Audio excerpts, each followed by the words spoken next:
Shine परिवार के सभी कस्टमर्स, सभी एसोसिएट, आप सभी को Rashid Naseem, chairman shine group का प्यार भरा नमस्कार। साथियों, आप सभी लोगों ने, जिन जिन लोगों ने कंपनी के अकाउंट के अलावा कंपनी के नाम पर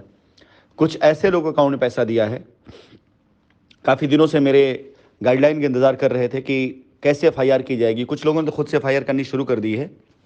लेकिन कुछ ऐसे कस्टमर हैं जिनको ये नहीं पता है कि एफआईआर कैसे की जानी है। आप सभी को बताना चाहूँगा कि सोमवार से लेकर बुधवार तक ये 3 दिन मैं एफआईआर के लिए बनारस शहर को चिन्हित कर रहा हूं, जहां पर वकील के द्वारा आप वो सारे लोग जो एफआईआर करना चाह रहे हैं अपने उन एसोसिएट्स के ऊपर जिन्होंने पैसा आपसे अपने अकाउंट में लिया और बिला वजह कंपनी का नाम लेकर के आपको इतने दिनों तक भ्रमित रखा। इसी के साथ साथ इसी बीच में इलाहाबाद और लखनऊ,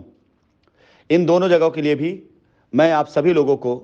मंगलवार से लेकर बृहस्पतिवार के बीच में लॉयर और उनकी सर्विसेज आपको कैसे मिलेंगे, ये मैं आपको नंबर देने जा रहा हूं। बिहार के लिए मैं पूरी तरीके से कुछ ऐसी तैयारियां लेकर के उतर रहा हूं, क्योंकि बिहार में स्कैम तो हर जगह किया गया है, लेकिन बिहार में कुछ ऐसा स्कैम किया गया है जिसकी आपको दूसरी बानगी देखने को नहीं मिलेगी। कंपनी की ज़मीनों को बेच दिया गया, पैसा खुद अपने पास रख लिया गया, उसके बाद भी कंपनी को बदनाम किया गया। आज हर एक व्यक्ति वहां पर कंपनी की ज़मीन बेच करके उससे मोटा धन कमा करके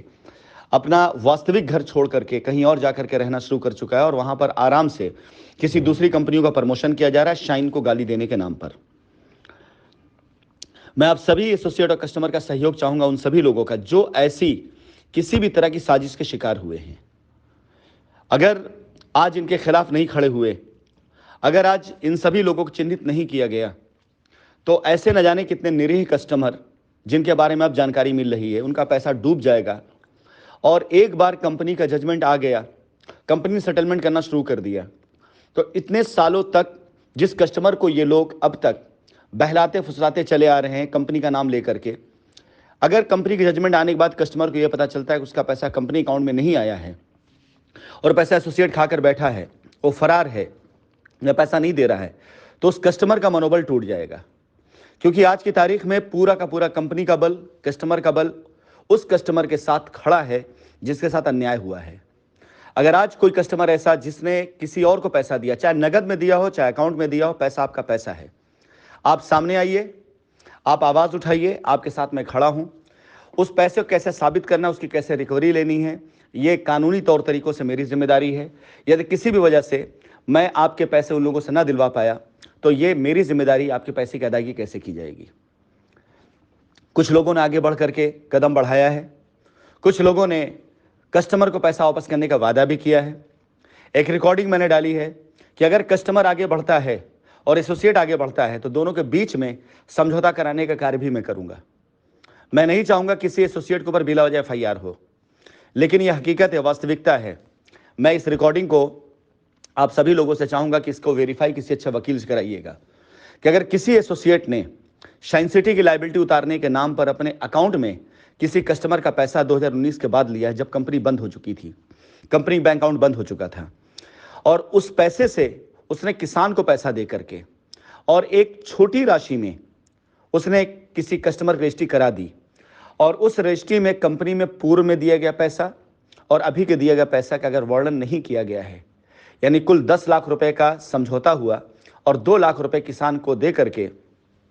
2 लाख रुपए का खाली स्टैम्प दे करके रजिस्ट्री कराई गई, तो ये सीधा सीधा रेवेन्यू की चोरी होगी और रेवेन्यू डिपार्टमेंट इस पर एक्शन ले लेगा जिसके नाम पर रजिस्ट्री हुई है उसके ऊपर। यानी अगर आप कस्टमर हैं और आपका 10 लाख रुपए का सेटलमेंट आप मात्र 2 लाख रुपए के रजिस्ट्री पेपर पे कर रहे हैं, तो रेवेन्यू डिपार्टमेंट आपसे उस पैसे की रिकवरी ले लेगा, यानी आपको उसके ऊपर का स्टैम्प ड्यूटी की पेनाल्टी विद इंटरेस्ट देना पड़ेगा। अब आती बारी कि अगर 2 लाख रुपए किसी व्यक्ति ने लेकर के 10 लाख रुपए ले किसी व्यक्ति ने 2 लाख या 3 लाख या 4 लाख की रजिस्ट्री कराई है, तो बचा हुआ पैसा वो प्रॉफिट का पार्ट आ जाता है। अगर जिस व्यक्ति ने अपने बैंक अकाउंट में पैसा लिया है उसने अगर उसका इनकम टैक्स नहीं जमा किया है, तो वो पैसा टैक्स के दायरे में आता है और टैक्स की चोरी के दायरे में आएगा। इस मामले में जब जांच होगी तो रेवेन्यू डिपार्टमेंट और इनकम टैक्स डिपार्टमेंट भी इन्वॉल्व होगा। इसके साथ ही साथ अगर आपने पैसा लेकर के शाइन सिटी के नाम पर शाइन सिटी की जमीन या किसी कस्टमर को आपने किसान से रजिस्ट्री कराई लेकिन पैसा आपने अपने अकाउंट में लिया है और उसमें शाइन का नाम इन्वॉल्व किया है, तो ये मामला मनी लॉन्ड्रिंग का भी आएगा, यानी इसमें ईडी को भी इन्वॉल्व होना है। और जब ये सारी चीजें शाइन के साथ चल रही हैं और शाइन से आपका कनेक्शन जुड़ जाता है कि शाइन के नाम पर, शाइन के बिहाफ पर या शाइन की लायबिलिटी उतारने के नाम पर आपने ऐसा स्कैम किया है, तो ईओडब्ल्यू और एसएफआईयू भी ऑलरेडी पहले से इन्वॉल्व है। तो मैं आप सभी लोगों से कहना चाहूंगा कि अगर अपने आप को आप सब बचाना चाहते हैं या ऐसे उलझनों से बचना चाहते हैं, वो सारे एसोसिएट जिन्होंने अपने अकाउंटों में पैसा लिया है,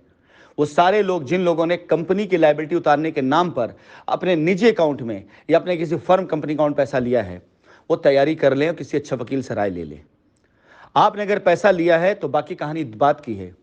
ये आप जस्टिफाई कर पाना आपके लिए बहुत मुश्किल हो जाएगा कि शाइन की लायबिलिटी के नाम पर आपने पैसा क्यों लिया,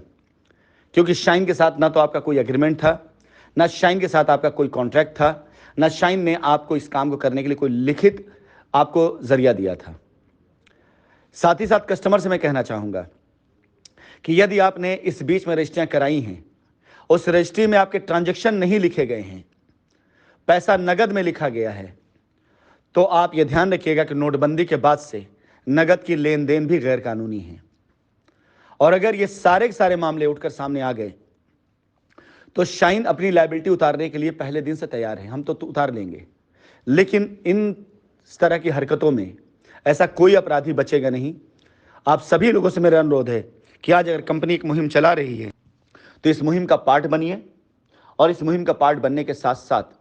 ऐसे लोगों के चेहरे से नकाब खींच करके उनका असली चेहरा, वास्तविक चेहरा लोगों को दिखाइए। और ये सारे के सारे लोग